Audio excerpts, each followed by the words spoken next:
Sir এই যে 8:30টায় সংবাদ সম্মেলন করবে স্যার, তারপরে কাল পিটাও না কেন, মারো না কেন ওদের? স্যার আমরা স্টেপ নিতে বললাম, স্টেপ নিতে পারবো স্যার।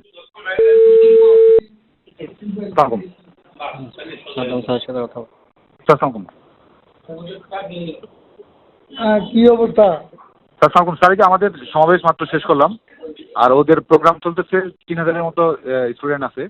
ওরা আর বলে 7টা পর্যন্ত। স্যার এই যে 8:30টায় সংবাদ সম্মেলন করবে স্যার, কে? ওই যে আন্দোলনকারীরা। কখন? 8:30টায় সংবাদ সম্মেলন করবে, 8:30টায় সংবাদ সম্মেলন করে পরবর্তী কর্মসূচি মনে ঘোষণা করবে। এই 2 দিন জনসংযোগ করবে, তারপরে কাল পিটাও না কেন, মারো না কেন ওদের? আমাদের দাও কেন ইউনিভার্সিটি? নিষেধ করলো আজকে থেকে হালকা হয়ে যাবো। জি স্যার, কই হালকা হলো? জি স্যার, জমায়েত আজকে ভালো বেশি ছিল স্যার। তোকে লাভ। তাহলে কি বললে তোমরা, বাস্তবে কি হচ্ছে? জমায়েত মানে এখানে জমায়েত আর বিএনপি যোগ হয়েছে। আজকে স্যার আসছে স্যার, এই ছাত্র দলের নেতা কিন্তু আসছে, তো যে কারণে জমায়েতটা ওই মানে ওইভাবে ইয়ে করছে। এটা কিছু করার নাই। স্যার আমরা স্টেপ নিতে বললাম, স্টেপ নিতে পারবো স্যার। হ্যাঁ, মানে আমরা যদি রাজনৈতিকভাবে মোকাবেলা করতে হয় তাহলে আমরা সেটা করতে পারবো।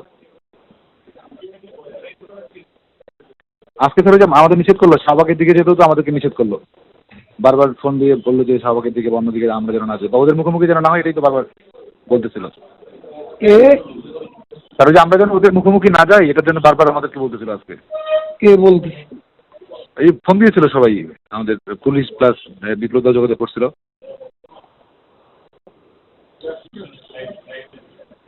বিপ্লব তো এটা বলার কথা না। আমি ওই পুলিশে যোগাযোগ করতেছিল, সব মিলে মুখোমুখি হতে একটু মানা করছিল।